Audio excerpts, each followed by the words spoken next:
उद्धव ठाकरे सहकुटुंब दिल्ली दौऱ्यावर आहेत। यावेळी त्यांनी सहकुटुंब आणि खासदारांसोबत शरद पवारांची भेट घेतली। पवारांच्या दिल्लीतील निवासस्थानी दोघांमध्ये चर्चा झाली।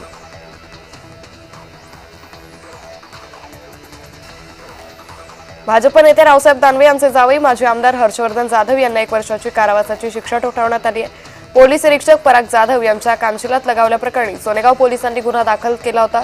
यावर शिक्षेचा निर्णय देण्यात आला आहे।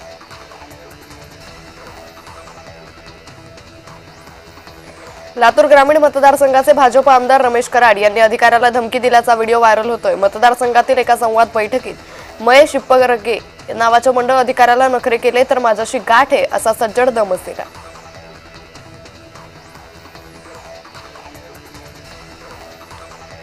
बुलढाण्यात रुग्णाच्या नातेवाईकांना ठाकरे गटाची जर्सी घातल्यानं हार्ट पेशंटसाठी आलेली रुग्णवाहिका नाकारली।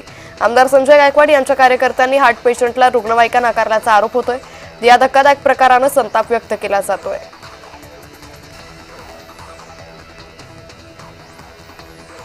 पुणे महानगरपालिकेत मनसे आक्रमक झाली आहे। पुणे पालिका आयुक्तांनी मनसे नेते किशोर शिंदेंना दमदाटी केल्याचा आरोप करण्यात आला होता आणि त्याचाच विरोध करण्यासाठी मनसे नेत्यांनी पालिका आयुक्तालयाबाहेर आंदोलन केलं।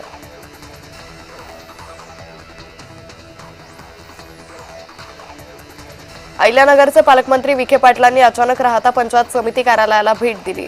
विविध विभागांच्या कार्यालयासह थेट स्वच्छतागृहात घुसून तपासणी करत नाराजी व्यक्त केली। पालकमंत्री अचानक आल्यानं कर्मचारी अधिकाऱ्यांची धांदल उडाली।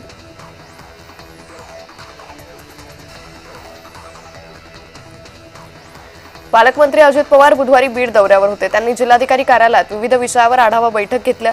बीड जिल्ह्यात घोटाळा झालेल्या पतसंस्थांच्या ठेवीदारांशी चर्चा केल्याचीही माहिती आहे।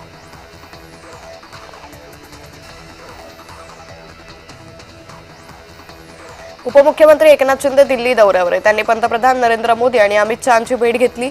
शिंदेंनी सहकुटुंब भेट घेतली असून त्याचा तपशील गुलदस्त्यात आहे।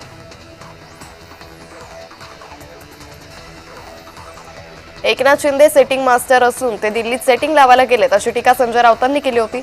यावर मंत्री दादा भुसेंनी प्रत्युत्तर दिले। राऊतांनी त्यांच्या पक्षातील लोकांची संख्या वाढवण्यासंदर्भात सेटिंग करावी असा टोला त्यांनी लगावला।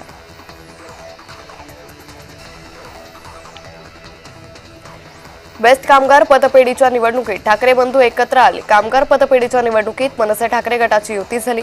आगामी स्थानिक स्वराज्य संस्थांच्या निवडणुकीत दोन्ही ठाकरे बंधू एकत्रित येणार अशा चर्चा सुरू असताना बेस्टच्या निवडणुकीसाठी ठाकरे बंधू एकत्र आले।